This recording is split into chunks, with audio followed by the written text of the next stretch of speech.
Olá, boa tarde. Olá, boa tarde. Estamos de volta, 15 horas, cá estamos nós, segunda a sexta-feira, ver estas caras larocas aqui na larocas. Curiacos TV para falar com mulheres. É verdade, Conversa de Mulheres é um programa dedicado a todas as mulheres que nos acompanham, que são nossas convidadas, que estão aí por esse mundo fora para terem um espaço para apresentar os vossos talentos, os vossos sonhos, as vossas inspirações, tudo aquilo que faz parte da vossa vida. Exato, e o programa Conversa de Mulheres é muito interessante por isso mesmo. E temos as nossas redes sociais para que você que não nos conhece, olha, está a fazer zapping e apareceu.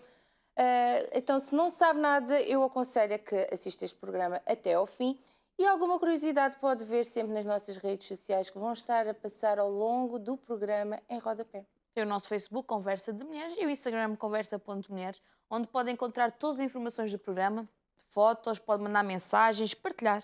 Acima de tudo, partilhar para que mais pessoas vão conhecendo, aumentando aqui a nossa rede de pessoas interessadas e que acompanham o programa. E pode também ver todos os conteúdos que temos disponíveis, tanto nestas redes sociais como também no canal YouTube. Sabes que fazemos parte de um canal de YouTube? Fazemos parte do canal YouTube. Na parte da Curiacos TV tem uma playlist maravilhosa que tem Muitos tantos, vídeos. tantos Muitos vídeos. Muitos. Muitas mulheres que já por aqui passaram, muito interessante, muitas histórias de vida, muitas empresas, portanto tem de ver no YouTube. Conversa de Mulheres encontra muita informação. É verdade. Então participa ao longo do nosso programa de hoje, onde vamos falar, conhecer um pouco mais a nossa convidada, onde vamos abordar um tema, Queres uma referir o associação. Posso referir? Vamos falar com a Madalena. Tu és má. Com a Madalena e vamos falar um pouco sobre pessoas que sofrem de enxaquecas, cefaleias, conhecer um pouco, desmistificar e saber o trabalho que esta associação desenvolve. E por isso, se tiver alguma dúvida queira colocar à nossa convidada relativa a este tema, algum mito que queira esclarecer, vamos ao longo do programa falar disso mesmo. E é isso, e a apresentação está feita. Vamos então agora mostrar quem é a Madalena. Olá, seja Olá. muito bem-vinda. Obrigada. Muito boa tarde. Obrigada pelo convite. Boa tarde. Então, Madalena vem cá apresentar uma associação. Qual é que é? Explicar assim, só assim um resumo, depois vamos falar a sério. Sim, então a associação que vem apresentar é a Imigra Portugal, que é a Associação Portuguesa de Doentes com Enxaqueca e Cefaleias, que no fundo se dedica aqui a apoiar e a representar os doentes e as pessoas que sofrem com enxaqueca e cefaleias. Portanto, nós fazemos vários tipos de atividades. Estamos essencialmente focados nesta parte do apoio direto às pessoas e temos algumas atividades, por exemplo, direcionadas para os nossos associados, em que podem recorrer à linha de apoio se precisarem de esclarecer dúvidas, de pedir indicações. Tem este atendimento especializado por uma farmacêutica que acompanha então os nossos associados e também, por exemplo, um projeto que é o Se Falar, em que temos grupos de partilha, porque uma das coisas que acaba por acontecer com os doentes com enxaqueca e cefaleias normalmente têm muita dificuldade em encontrar empatia, porque costumamos dizer muitas vezes que quem não sofre de enxaqueca não percebe o Quem que não é passa que por é. isso Quem não não sabe. passa por isso não O sabe. normal de como em tudo. Exatamente, por isso criámos estes grupos para que as pessoas que têm o mesmo tipo de experiências, que sofrem de enxaqueca e cefaleias, possam partilhar, procurar ajuda e também apoio de outras pessoas que sentem o mesmo. Então, se você que está aí desse lado se identifica com aquilo que a Madalena está aqui a falar connosco, se por acaso é algo que sofre, nem sabe qual é que é o nome, nem sabe qual é que é a questão, pode ligar, pode ver através das redes sociais e pode falar aqui connosco e colocar à Madalena as dúvidas, não a nós.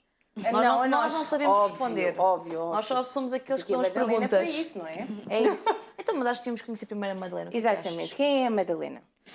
Então, é sempre uma pergunta um bocadinho Complicada. complicada. É sobre a pessoa. Resumir muita coisa. Nós a preparamos. Então, sou farmacêutica, tenho enxaqueca desde os 10 anos de idade e, portanto, ao longo deste tempo fui tentando aprender a lidar um bocadinho com a enxaqueca e cefaleia e com a enxaqueca, que é um dos tipos de cefaleias que existe. E, portanto, ao longo do tempo tive de aprender e foi uma coisa que me marcou muito durante todo o meu percurso. não sei muito bem o que é que querem que eu diga mais da apresentação. Sempre É sempre muito quis difícil. seguir essa área farmacêutica? Sim, eu gosto muito da área da saúde e, portanto, acabei por, no final do 12º ano, tentar perceber ali quais é que eram as áreas da saúde que eu gostava mais. Também, na minha família, a minha mãe também é farmacêutica, portanto, pronto. acabei por seguir um bocadinho a inspiração Eu ia dela. perguntar se tinha a ver com a patologia que tinha, se estava a direcionar para essa área, mas não, já haviam familiares. Sim, mas eu acho que o meu gosto pela saúde também acabou por ser um bocadinho influenciado por isso. Querer ajudar outras pessoas que também têm de lidar com uma doença e, portanto, sim, um bocadinho se calhar inspirado por isso. Então, e quando de facto começou a sentir esta condição na sua vida, já havia justificação? Ou seja, e aos médicos eles percebiam? Porque 10 anos é muito nova, era uma criança. Era uma criança. Os meus pais já tinham enxaqueca, portanto, a enxaqueca maioritariamente a causa acaba por ser genética. E, portanto, de certa forma, quando tive a primeira crise aos 10 anos e falei com os meus pais, eles conseguiram logo perceber que seria uma crise de enxaqueca, porque também eles já tinham tido e, portanto, de certa forma não foi muito difícil de encontrar a causa. Mas, de facto, como acontece, se calhar, a muitos dos doentes, acaba por tratar só a causa e ir desvalorizando um bocadinho as coisas. Tratava as crises, até as crises se tornarem mesmo muito frequentes, e só quando tinha já mais de 15 dias por mês com crises é que, pronto, aí mais perto dos 17, 18 anos, é que percebi, não, tenho mesmo de ir a um neurologista porque é muito difícil de Como a lidar com isso. Madalena, há vários casos. com Sim, é certeza. importante, claro, todos aqueles que estão-nos a acompanhar e a acompanhar o programa percebam que não precisam de estar a sofrer em silêncio. Podem, de facto, por exemplo, procurar a associação, procurar um especialista para ver, para ter noção da sua condição e depois fazer algo para o resolver. Não é preciso estar Não sempre é a ignorar, levada, não leve. a ignorar constantemente o problema, e para isso é que também servem as nossas redes sociais, para colocarmos em contacto com todos aqueles que o podem ajudar. Se quiser consultar também todas as linhas de apoio, mais à frente vamos falar um pouco sobre isso, que a associação tem, para falar com um especialista, também o pode fazer. Também pode ter em atenção todas as redes sociais da associação, que de certeza que têm informações que o vão auxiliar. Pesquise já, Assim. Associação Amiga Portugal. Sim, mas tem que estar-nos a ouvir à mesma. Pode pesquisar, mas Dá tem que para ouvir fazer à as mesma. coisas ao mesmo tempo. Sim, mas se estiver a ver no isto telefone. Então, Se estiver a ver no telefone, como não é pode que estar. tu vês os vídeos no telefone, querida? Não sei, dá para fazer duas coisas. Sim, dá para pôr uma janelinha Ai, fofa. aulas de informática. Opa, voltamos à convidada. Sabia. Sempre a aprender. Bem, portanto, com quem estavas a falar? Estávamos a falar que aos 18 anos, certo? Foi quando Sim. decidiu mais ou menos ir então perceber o que é que se passava. Exatamente, porque já tinha as crises muito frequentes e olhando agora para trás e com a informação que tenho hoje e com aquilo que sei hoje, chego à conclusão que deveria ter procurado um médico. 8 anos, talvez, de dor. Exato, devia ter procurado um médico muito mais cedo e isso Foi podia período. ter ajudado muito e também daí um bocadinho a perspectiva de estarmos a querer informar as pessoas sobre isto e querermos trazer este tema exatamente para que as pessoas procurem, por exemplo, um médico de família ou um neurologista, porque de facto existe tratamento e existe sempre alguma coisa que se pode fazer. Portanto, pedir esta ajuda a um médico é sempre muito importante. Mas, claro, recorrendo à associação também conseguimos dar esse apoio, essa orientação de como é que poderão lidar com o assunto e como é que poderão aqui chegar a um médico especialista, por exemplo, porque acaba sempre por ser importante ter este acompanhamento médico e iniciar o tratamento sempre que seja necessário. E como é que acha que tinha passado por esta condição e antes de saber o que era e como resolver nestes primeiros anos de formação, que são os anos da juventude, da adolescência, como é que acha que isto mudou a sua juventude e a sua adolescência? Teve muito impacto, certamente, porque temos sempre de nos adaptar e adaptar toda a nossa vida a isso. Muitas das coisas que estamos habituados acabam por desencadear crises. Numa altura, por exemplo, de faculdade, dizer que alterar as rotinas, as noites de sono, o stress desencadeiam mais crises, é fácil perceber o que é que não causa uma crise na altura da faculdade, não é? E, por exemplo, essa fase foi difícil de lidar, exatamente porque era inevitável nos períodos de exame. Eu já reservava ali o dia a seguir ao exame porque já sabia que com aquele pico de stress ia sempre estar basicamente de E cama nos agravado. dias a seguir aos exames. Mas pronto, aprendi no fundo a ir gerindo isso, mas certamente que teve muito impacto, tanto a este nível académico como a nível social, porque é sempre difícil de gerir termos de ter mais cuidado com as saídas à noite, com, por exemplo, beber álcool, mesmo com as alterações de rotina.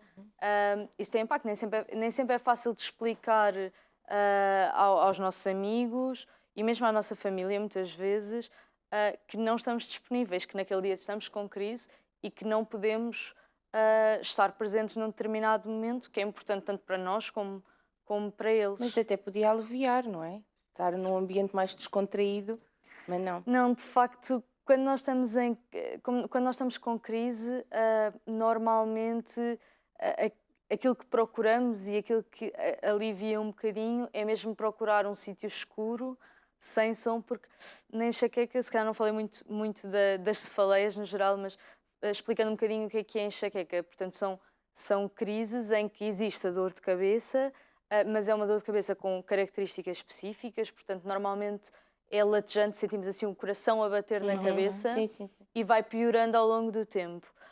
E agrava especialmente com coisas como sons, com a luz, com os cheiros e até com o movimento. Portanto, normalmente o que nós procuramos quando estamos com crise é mesmo refugiarmos no nosso quarto com as luzes apagadas, vendas nos olhos, frio na cabeça e tentar ao máximo evitar barulhos. Pronto. Ter de pedir à família toda para ficar toda a gente mais calada, desligar músicas e essas coisas, porque precisamos mesmo deste refúgio mais calmo. Pronto, isto normalmente a par com a medicação que se toma, mas mesmo para além da medicação, normalmente precisamos sempre um bocadinho deste tipo de ambiente para que conseguirmos recuperar da crise. E por isso, por muito descontraído que seja o ambiente, tem sempre o barulho, a agitação, que nem sempre é fácil de lidar. Também depende das crises. Há crises que são mais leves e nas quais conseguimos gerir isso. Às vezes até mesmo trabalhar, não é? Eu passei por várias fases com 15 dias de crise por mês e não podia de todo estar 15 dias sem trabalhar. Portanto, acabamos por aprender a gerir, a trabalhar, a estudar, a fazer as coisas mesmo durante a crise, mas depende muito das crises. Em algumas conseguimos, noutras não conseguimos fazer isso tudo e precisamos também dessa compreensão do outro lado para nos darem este tempo de conseguirmos recuperar. E o que é que a levou, depois em 2019, a criar esta associação? Foi exatamente, pronto, eu e um conjunto de pessoas, somos um grupo de doentes que criámos a Migra Portugal e foi efetivamente o facto de não haver nenhuma associação que pudesse prestar apoio e informação aos doentes. Por exemplo, pronto, antes de entrar para o curso, como estava a dizer, tive a primeira crise aos 10 anos e mesmo em casa, tendo a situação privilegiada da minha mãe também ser farmacêutica, de me conseguir explicar muitas coisas, mas a verdade é que eu queria perceber mais, queria procurar informação e não conseguia encontrar. Encontrávamos muitas coisas, mas muitas delas são mitos, são desinformação mais do que informação e senti muita falta de ter um sítio em que eu pudesse procurar apoio, informação, perceber melhor sobre a doença, perceber o que é que eu poderia fazer para melhorar. E tal como eu, estas outras pessoas também da equipa da Migra, que também passaram pela mesma situação, sentimos muita falta desse apoio, dessa informação, mas também de alguma representação, porque a enxaqueca e as cefaleias são muito desvalorizadas, as pessoas acabam por associar a um sintoma, é só uma dor de cabeça, mas a verdade é que são doenças neurológicas que muitas vezes necessitam de tratamento, que são as cefaleias no geral são a primeira causa de anos vividos com incapacidade na população ativa, ou seja, são das doenças que causam maior incapacidade nas pessoas dos 15 aos 49 anos. Isto mostra que não é uma simples dor de cabeça, é uma doença que tem este impacto. E tem sido tem sido sempre muito desvalorizada também, um bocadinho porque não tínhamos antes quem representasse e quem ajudasse a trazer este tema, a consciencializar as outras pessoas, a fazer campanhas que permitam explicar às pessoas que não é uma simples dor de cabeça, não é uma coisa que passa com um comprimido ou com um café. É uma doença neurológica, há pessoas que têm com muita frequência crises e isso tem um impacto muito grande em todas as áreas da vida da pessoa. E acha que esse tipo de pessoas já têm essa dor, ser uma constante, elas não procuram ajuda? Acham que é uma coisa banal? Depende das pessoas, mas infelizmente ainda existem muitas pessoas que não têm acesso a esta informação. Como normalmente é mais frequente nas mulheres, portanto as mães já tiveram, as avós já tiveram, portanto já crescem a dizer-lhes, pronto, isso é uma dor de cabeça, é normal, toda a gente tem, e há esta perspectiva do tens de aguentar. Mas não é essa a verdade. É uma doença que tem tratamento, embora não tenha cura, infelizmente ainda não tem uma cura, mas tem tratamentos que podem ajudar em muitas das situações e, portanto, esse percurso é importante. Infelizmente há muitas pessoas que continuam, até como a mensagem que lhes passam é o tens de aguentar, acabam por, no fundo, acatar isso e não procurar essa ajuda. Infelizmente, mesmo dentro da classe de profissionais de saúde, ainda é muito desvalorizada, porque como não causa morte, ainda existem muitos profissionais de saúde que desvalorizam o impacto que tem na qualidade de vida das pessoas. E, portanto, mesmo às vezes com o médico de família, mesmo até com alguns neurologistas, acontece que a mensagem ser pronto, já não conseguimos fazer nada. E acho que temos de mudar um bocadinho esta mentalidade. Da parte dos profissionais de saúde é um bocado chocante. Sim, infelizmente isso acontece muitas vezes e é um bocadinho chocante, especialmente porque os doentes veem o profissional de saúde como uma referência e muitas vezes não têm acesso à informação de que não é bem assim, de que existem outras opções, que podem procurar especialistas na área, em situações mais complicadas e que existe sempre um caminho para tentar fazer. É verdade que existem casos que são muito complicados e que mesmo a medicação que existe atualmente não consegue dar resposta, não consegue que as pessoas fiquem bem, mas consegue pelo menos melhorar um bocadinho e ajudar.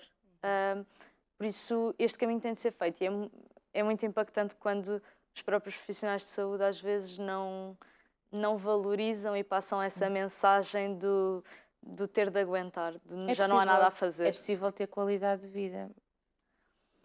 Tem de procurar ajuda. Ter mais do que tinha antes, pelo exato, menos, sim. Pelo menos ter mais do que tinha antes, com tratamento adequado. Se bem que nós sabemos que muitos dos tratamentos que existem não são de todos ideais. Também, infelizmente, as consultas de especialidade de cefaleias que existem no nosso Serviço Nacional de Saúde são muito poucas e nem sempre as pessoas têm a oportunidade e a capacidade de recorrer a serviços privados e, portanto, é uma das coisas que nós temos tentado batalhar aqui muito, é que necessitamos de mais consultas de especialidade, exatamente porque existem muitos casos que são mais complicados e que precisam desse conhecimento adicional de especialistas para que possam ser acompanhados e precisam ter acesso à medicação que efetivamente tem efeito no seu caso e, portanto, temos daí a necessidade da representação. Temos estado a trabalhar muito nesta perspectiva de conseguir que as autoridades de saúde consigam perceber esta parte. Então, quando começaram esta associação em 2019, certo? Sentiram que, apesar de começarem a dizer algo, não ligavam à vossa voz? Sim, tivemos alguma dificuldade no início. Felizmente sentimos que havia mesmo muita falta desta informação e, portanto, nós sempre apostámos muito na perspectiva de ter informação credível e de informar as pessoas. E, portanto, quando começámos a prestar informação de forma consistente, acabámos por sentir um acolhimento muito bom. Mas, de facto, mudar mentalidades é muito difícil. Por isso é que nós, por exemplo, estamos a fazer agora uma campanha muito assente nos mitos e verdades, porque os doentes estão muito habituados a uma quantidade de mitos com que têm de lidar, de estar com uma crise e, por exemplo, ter de justificar, seja no trabalho, seja com a família, que, olha, não vou conseguir estar, não vou conseguir ir a este jantar porque estou com uma crise. E ouvir respostas como, mas isso tomas um comprimido, isso passa. Então, isso é porque não queres. Isso é porque é uma desculpa, estás com preguiça. Isto são mitos que existem, é a desvalorização consistente da doença. Por exemplo, também acontece aqui, estamos num programa mais direcionado para mulheres e, de facto, a enxaqueca é muito mais prevalente nas mulheres, mas também existe nos homens. E como é tão associada às mulheres, por exemplo, muitas das vezes os homens acabam por também ouvir mas isso é uma doença de mulheres. Não... Mas eles já são assim. E, portanto, há aqui muitos mitos que queremos desmistificar e que é um processo demorado e difícil, mas pronto, que temos começado aqui neste trabalho. Por exemplo, lançámos em conjunto com a Sociedade Portuguesa de Cefaleias e com a colaboração da Rita Red Shoes uma música que tem como objetivo alertar, e também um videoclipe dessa música que tem como objetivo mostrar um bocadinho para as pessoas que nunca tiveram uma crise de enxaqueca, tentar mostrar um bocadinho o que é toda a sensação de trovoada na cabeça, de desamparo, de ficarmos um bocadinho perdidos dentro de nós próprios, mas com uma certa máscara. É uma doença invisível, as pessoas não conseguem... temos toda uma aparência super saudável, normalmente afeta mais as pessoas em idade ativa, portanto, jovens com um ar super saudável, é difícil das outras pessoas compreenderem que se calhar aquela pessoa passa os fins de semana todos de cama e tem muita dificuldade em estar presente em alguns momentos e perde muito da sua vida por causa de uma doença. E, portanto, o videoclipe tentamos mostrar aqui um bocadinho isso através de imagens e com a música espetacular da Rita Red Shoes e a letra que foi escrita por uma neurologista da Sociedade Portuguesa de Cefaleias, a doutora Raquel Gil Gouveia, que mostra muito o que é a realidade, do que é viver com enxaqueca. Então, e para quem nos está a assistir, ou mesmo para quem vos contacta pela primeira vez, que a primeira pergunta que fazem é que é cefaleia, que é enxaqueca, como é que eu sei que isso é o meu caso? Exato. Cefaleia é, no fundo, o termo médico para dor de cabeça. A questão é que existem as dores de cabeça que são um sintoma passageiro de alguma coisa que se está a passar e existem as cefaleias primárias que são doenças neurológicas em si próprias. As pessoas às vezes ficam muito agarradas a ir procurar uma causa, mas muitas vezes nestas cefaleias primárias muitas vezes a causa é genética, não existe um determinado acontecimento ou uma coisa que eu, enquanto doente, faço que está a provocar isto. Não, é genético. Com muitas outras doenças, não há muito que nós tenhamos culpa de termos uma determinada doença. Depois existem as doenças as cefaleias secundárias, que são normalmente sintomas de uma outra doença. Bem, agora o caso muito conhecido do Covid, por exemplo, que tem como sintoma também cefaleias, muitas vezes coisas como a sinusite, que também têm como sintoma as cefaleias, e aí são secundárias. As primárias são estas que são doenças em si próprias e que são a enxaqueca é uma delas, a cefaleia de tensão e a cefaleia em salvas, em que as três são muito diferentes. Às vezes, pronto, pode ser às vezes difícil para os doentes distinguirem entre elas, mas também para isso contamos com a ajuda dos médicos para fazer o diagnóstico correto, não é? Mas têm características muito diferentes. Por exemplo, a enxaqueca, como estava a dizer, é mais pulsátil, a pessoa sente o coração a bater na cabeça e vai agravando ao longo do tempo. A cefaleia de tensão é a mais comum de todas e normalmente é aquele tipo de dor de cabeça em que a pessoa sente um peso na cabeça, sente uma pressão, tipo um capacete na cabeça. Mas não tem uma evolução, um agravamento tão grande, normalmente é mais constante. A cefaleia em salvas é mais rara, mas é uma das dores mais fortes que é conhecida. E são crises mais curtas, normalmente 15 minutos, meia hora, 1 hora no máximo, mas podem haver várias crises por dia. Normalmente é muito na zona do olho e é um tipo de dor que é absolutamente indescritível, porque enquanto que, por exemplo, na enxaqueca os doentes procuram refugiar-se num local calmo, descansar, dormir, na cefaleia em salvas a dor é de tal forma intensa que os doentes ficam muito agitados. Às vezes até falar com os doentes durante uma crise é muito complicado porque os doentes ficam muito agitados e a cefaleia em salvas é até conhecida como a cefaleia suicida, porque infelizmente acaba por ser de tal forma desesperante que as pessoas acabam por equacionar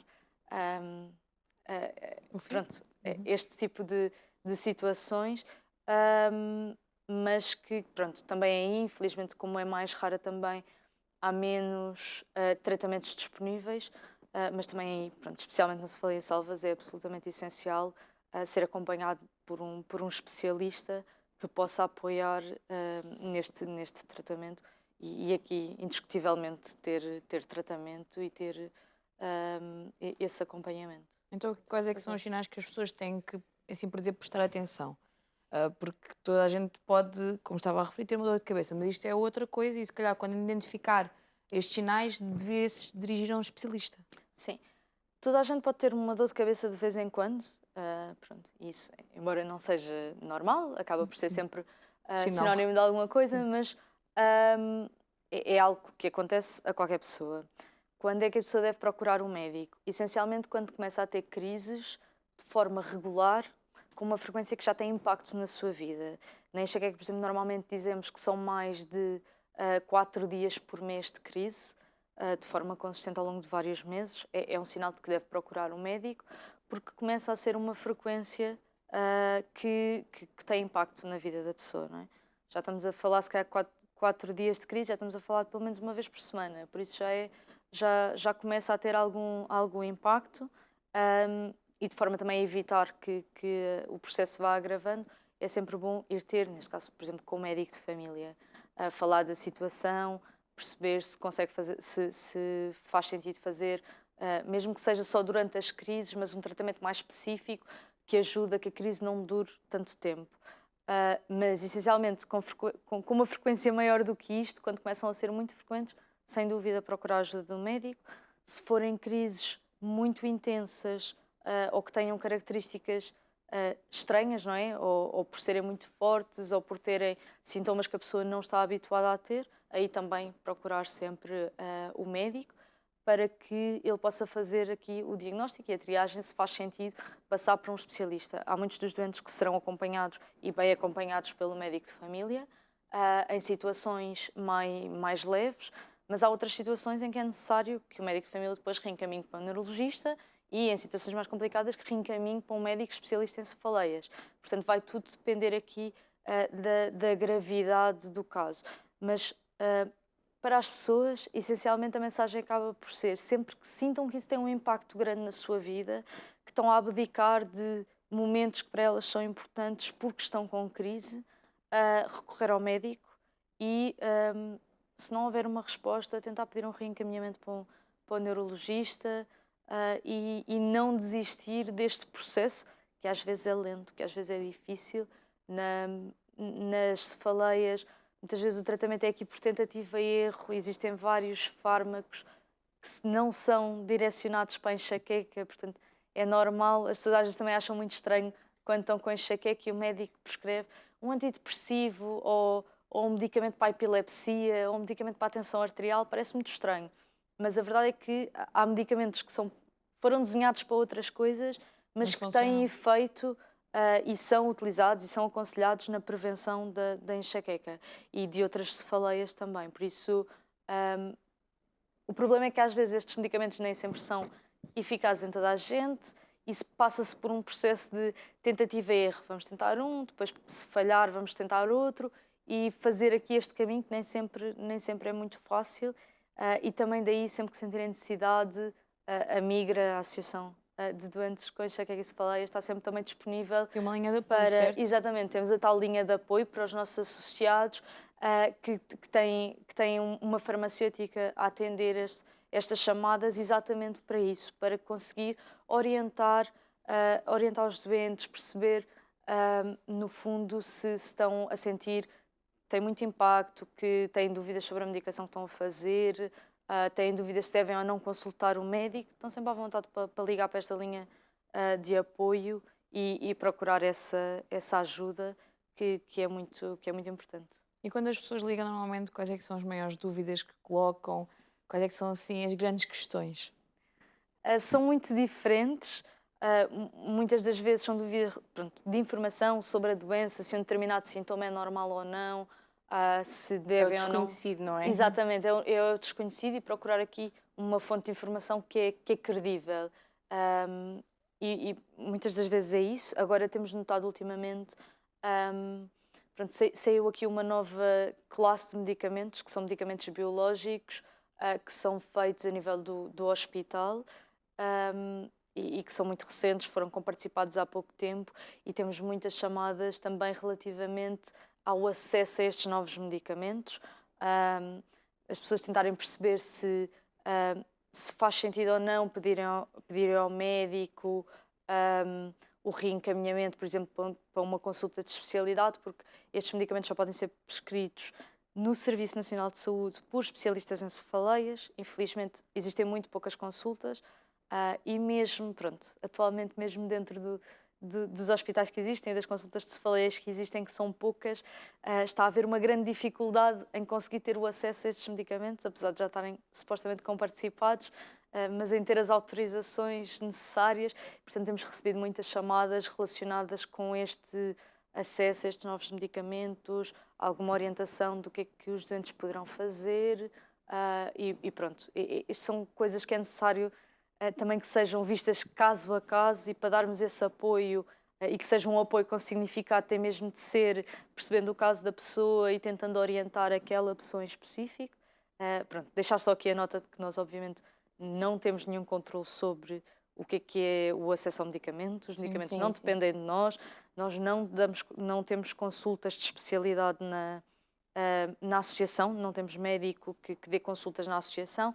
Temos esta linha de apoio que ajuda os doentes a perceberem o que podem fazer, como é que podem aqui mexer-se às vezes no Sistema Nacional de Saúde, porque acaba por ser às vezes difícil. Às vezes os doentes ficam ali um bocadinho perdidos sem saber o que é que devem fazer, porque acho que todos nós sentimos um bocadinho que parece que o sistema está feito para as pessoas que já o percebem, mas às vezes os doentes ficam lá perdidos sem saber o que fazer.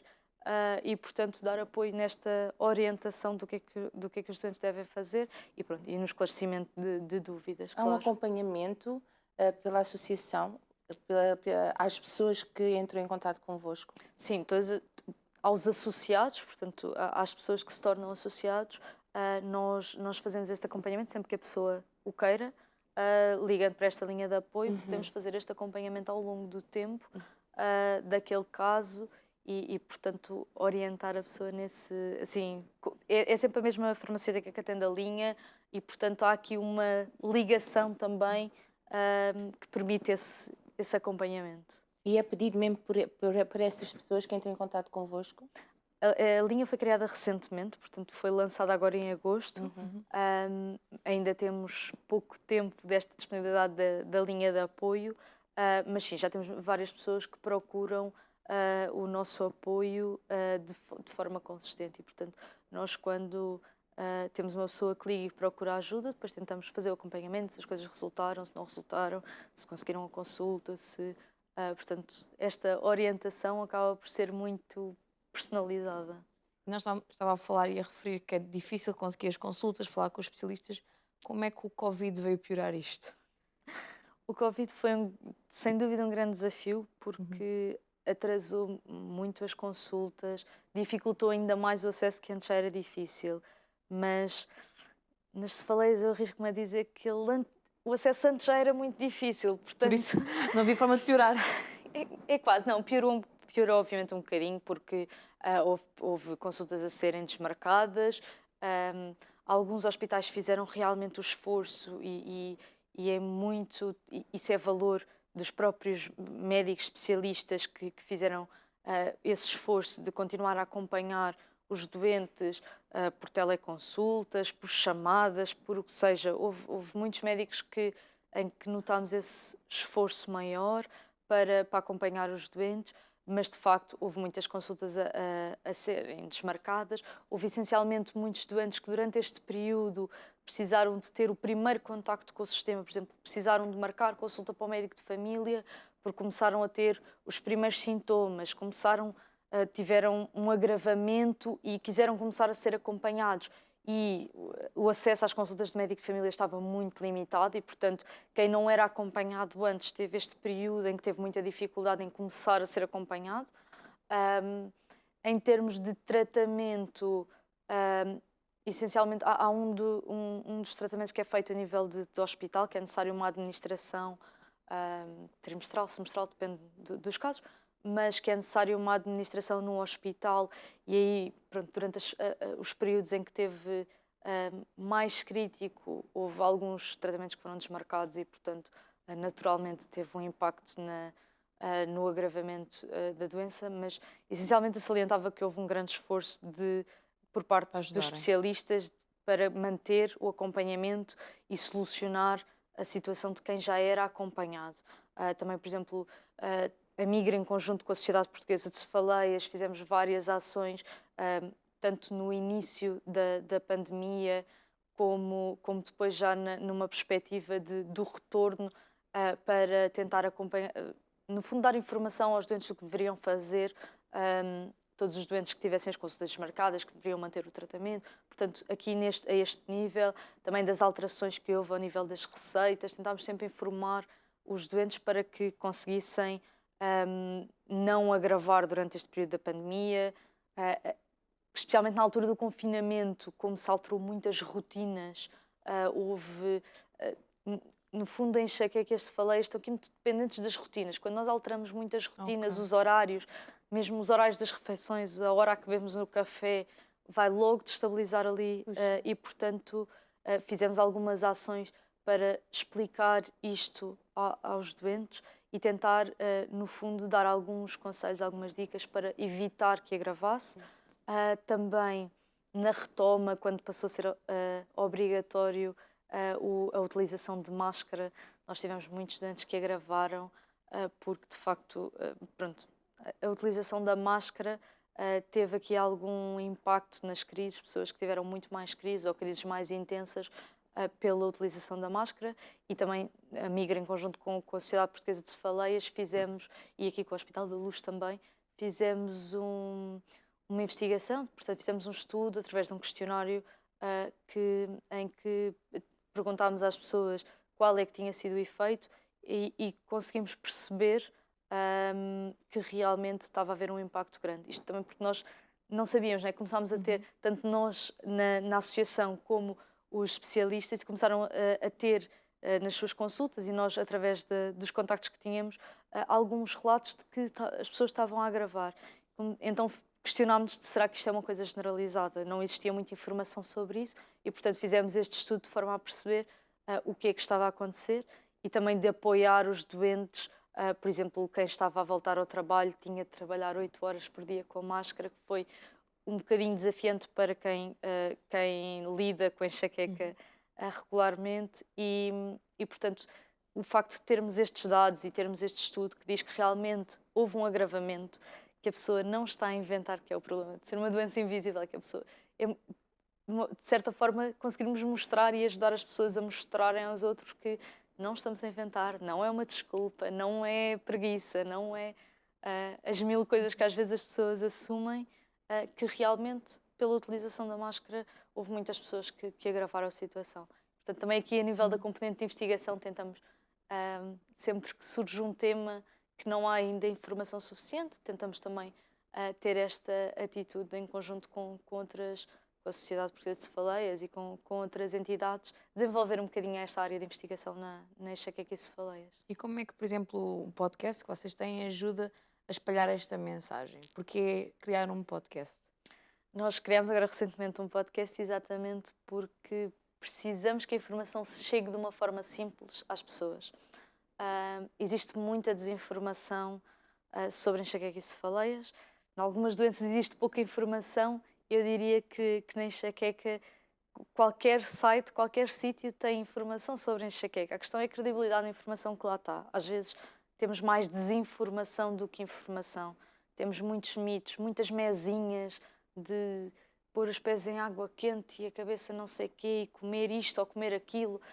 São tudo curas para a enxaqueca.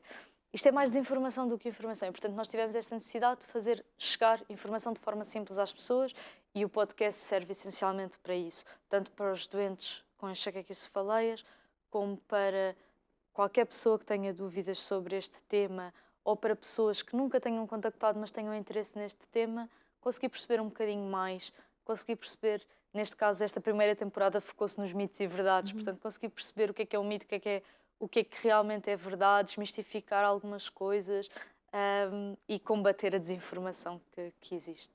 Também tem outro projeto chamado Se Falar. O que é isto? O que é que não é?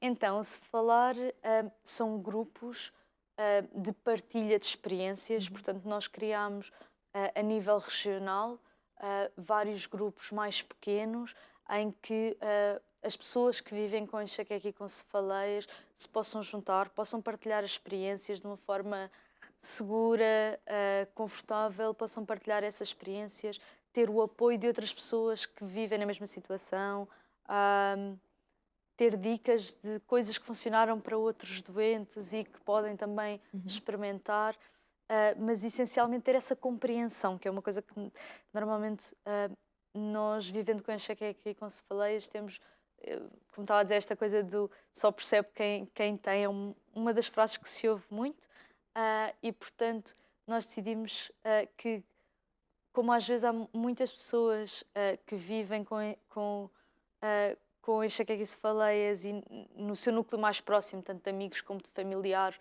não têm essa compreensão, então vamos dar este ambiente seguro em que as pessoas possam partilhar, conversar, procurar ajuda e ter essa compreensão. Isto é uma das coisas que nós sentimos realmente diferença e a ideia nasceu assim muito por acaso, porque nós, quando criámos a Migra, começámos por, juntámos um grupo de pessoas que não nos conhecíamos, mas que todos nós tínhamos isto em comum. Tínhamos enxaqueca ou outro tipo de cefaleias e criámos este grupo que tinha como foco essencialmente dinamizar a associação e criar atividades e tudo isso, mas a par com isso começámos a sentir que era um grupo de pessoas com quem nós podíamos partilhar. Olha, eu estou com crise, aconteceu-me isto, estou a sentir isto. Olha, tive este sintoma que é uma coisa diferente e partilhar essa experiência, ter esse feedback. Às vezes nós dizemos, tive este sintoma que é uma coisa um bocadinho estranha, será que tem a ver com isto? Será que não tem? E ter o feedback de outra pessoa, olha, eu também já tive, fiz isto, resultou, este tipo de partilha. Exatamente. E nós começámos a ter isto de forma espontânea porque todos nós estávamos no mesmo grupo, tínhamos reuniões regularmente para concretizar as coisas da associação. Pensámos, olha, isto fez, ao fim aqui de um ano e meio, percebemos, isto para nós fez tanta diferença, vamos dar isto também aos nossos associados e criar também para eles um grupo em que as próprias pessoas possam partilhar, possam estar mais próximas da associação, possam também conversar connosco de forma mais regular. E pronto, a par com isto existe a linha de apoio onde podem esclarecer dúvidas quando forem mesmo dúvidas que queiram esclarecer com um profissional de saúde, podem fazê-lo na linha, mas também quando for uma perspectiva mais de partilhar e de ter esse feedback, podem fazê-lo no grupo de Se Falar. São 2 projetos que estão acessíveis a qualquer um dos nossos associados e portanto, às vezes mesmo as pessoas que estão mais céticas e que acham que isto não vai ajudar, nós convidamos a tentarem, a juntarem-se a um destes grupos. Basta contactarem-nos por qualquer uma das nossas redes sociais, da Migra Portugal ou através do nosso site e conseguem facilmente inscrever-se nestes grupos. Só estão acessíveis a quem é associado da Migra. E convido a experimentarem, porque realmente eu também era cética no início e de repente percebi que, afinal isto ajuda-me. Isto traz uma outra motivação. Às vezes quando estamos um bocadinho mais em baixo, traz-nos uma outra motivação e, portanto, faz mesmo diferença. Que impacto é que sentiu mais na sua vida? Ou seja, esta partilha, fazer parte da associação, ter este projeto, o que é que mais mudou em si? Bem, a nível pessoal, mudei aqui muitas coisas. Essa parte de partilha, essencialmente, como doente, comecei a sentir muito mais segura e apoiada. E eu tenho a perfeita noção que estou numa situação privilegiada, porque tenho um grande apoio da minha família, mesmo do meu grupo de amigos, as pessoas compreendem e também eu falo muito abertamente disto, mesmo no trabalho tenho tido uma compreensão incrível por toda a equipa e, portanto, eu também falo muito abertamente do assunto, explico às pessoas o que é e tenho tido esta compreensão no meu ambiente normal. Mas, de facto, é diferente de conseguir ter o contacto mais próximo com outras pessoas que sentem a mesma coisa. E, portanto, a mim, esta parte da partilha e dos grupos fez-me sentir mais segura, mais apoiada, e às vezes até, e falando disto como profissional de saúde e farmacêutica que sou, que acho que, pronto, tenho um bom conhecimento sobre o que é enxaqueca e as cefaleias. Uma coisa às vezes é o conhecimento científico, outra coisa é a experiência. E, portanto, por muito que até acho que conheço bem a doença e que sei bastante sobre o assunto, a seguir, de vez em quando aparece aqui um sintoma, uma coisa que a partilha traz muito mais em termos dessa segurança e desse apoio e de perceber mais sobre a doença do que só a informação científica por si só, embora as duas sejam obviamente importantes. A parte de ter criado em conjunto com o resto da equipa a associação e todas as atividades que temos feito, o contacto próximo que temos tido com a Sociedade Portuguesa de Cefaleias, com os neurologistas especialistas, todas as atividades informativas que temos feito, também acho que me ajudaram muito a perceber melhor a doença, a saber mais sobre o assunto, mas também confesso que a nível pessoal, a ter alguma experiência, por exemplo, este nível de exposição era algo com que nunca tinha contactado, a crescer enquanto pessoa, a ter novos desafios, também a ter uma equipa, a equipa que se juntou ali para criar a Migra, que nenhum de nós se conhecia e criou-se ali um sentimento de equipa e de cooperação muito bom. E, portanto, acho que todas estas coisas me fizeram crescer bastante. Também o desafio de conciliar a própria associação e tudo aquilo que precisamos de fazer para dar resposta à associação, o trabalho a tempo inteiro e com todos os outros desafios pessoais normais que qualquer pessoa tem, este conciliar também acho que me fez crescer bastante. E depois também uma coisa que têm falado e que te falou aqui hoje é que também trabalham muito em desmistificar tudo aquilo que envolve esta condição. Então quais é que foram assim, os maiores mitos que apanharam e que desmistificaram? Ok, os maiores mitos, bem tantos. O do café com limão é um clássico em que é super comum se a pessoa comenta, por exemplo, num café que está com dor de cabeça, é super comum até as próprias pessoas do café ou outra pessoa qualquer dizer ai, mas isso pões uns pinguinhos de limão no café e passa-te já a dor de cabeça. De facto, a cafeína tem algum efeito nas crises, não é uma cura, não passa milagrosamente. Ter resolvido o problema de uma pessoa. Sim. Pode ter Às vezes acontecido. a cafeína em si, portanto, seja café, seja outra bebida com cafeína, mas pronto, tipicamente o café pode ajudar durante uma crise porque a cafeína tem algum efeito e também porque há algumas crises, novamente, enxaqueca é muito rotinas, portanto, nós estamos habituados a beber o café àquela hora. Quando há um dia em que falhamos o café àquela hora, muitas vezes ficamos com uma coisa que é cefaleia no fundo, pela falta daquela cafeína a que estamos habituados. Pois, há pouco estava a falar das rotinas, a nível da alimentação, o café, tudo isso influencia. Por exemplo, numas férias, vai agravar a situação. Assim, eu agora já consigo estar melhor porque já me adaptei um bocadinho mais, mas, por exemplo, eu até há 2 anos atrás tinha sempre uma crise, era certinha direitinho, no primeiro dia de férias, normalmente no primeiro dia de praia, tinha sempre uma crise. ficava sempre, ia de manhã à praia, à tarde ficava com crise em casa. E isto é uma das coisas que tem bastante impacto. Por exemplo, viagens em que se alteram horários. Os horários e tudo. Fuso horário, em que, por exemplo, às vezes, por algum motivo, estamos em algum sítio e não há logo um sítio para almoçar ou atrasamos o almoço. Também traz... Devido à Também pressão. complica. Sim, porque as viagens de avião têm aqui vários fatores. Pois. É a alteração das horas, Acordar muito cedo às muitas vezes. vezes É o ar. o acordar muito cedo, alterar o ambiente. Sim, às vezes a alteração de pressão, da pressão atmosférica também pode fazer alguma diferença. Isto depois depende da sensibilidade de cada pessoa, não é? Há pessoas que são mais, nós chamamos de fatores desencadeantes. Há pessoas que são mais sensíveis a alguns fatores desencadeantes e outras a outros. Pode haver, a mim pode-me fazer imensa diferença um determinado alimento e a outra pessoa não faz diferença nenhuma. Por isso é que às vezes é difícil nós descobrirmos quais é que são os nossos fatores desencadeantes. Mas as viagens de avião tipicamente juntam vários fatores desencadeantes, por isso é muito comum.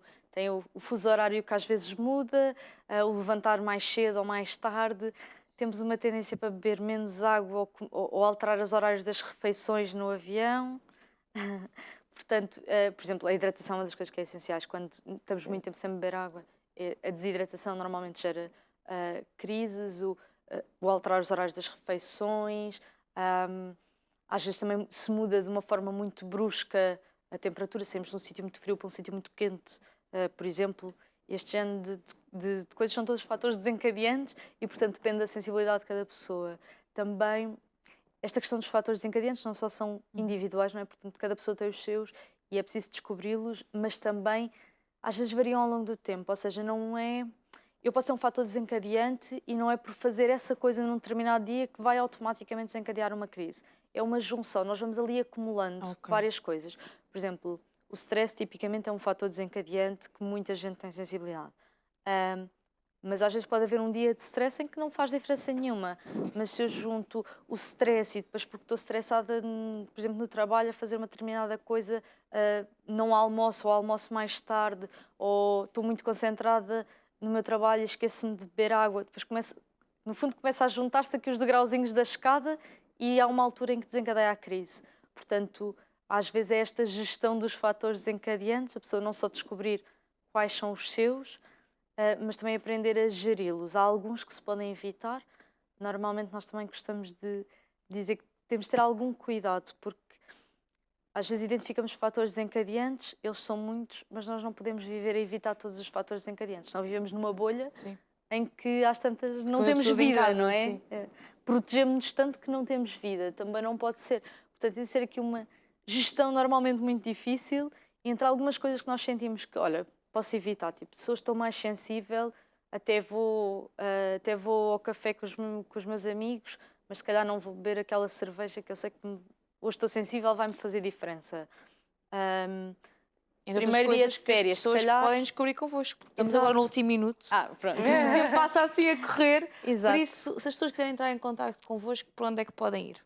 Então, Migra Portugal, no site, nas redes sociais, Instagram, Facebook, LinkedIn, por onde quiserem, conseguem sempre enviar-nos uma mensagem para entrar em contacto connosco, consultar as nossas redes sociais, temos sempre imensa informação e pronto, no fundo continuar aqui todos estes temas que nós temos vindo a falar, também agora acompanhar o nosso podcast.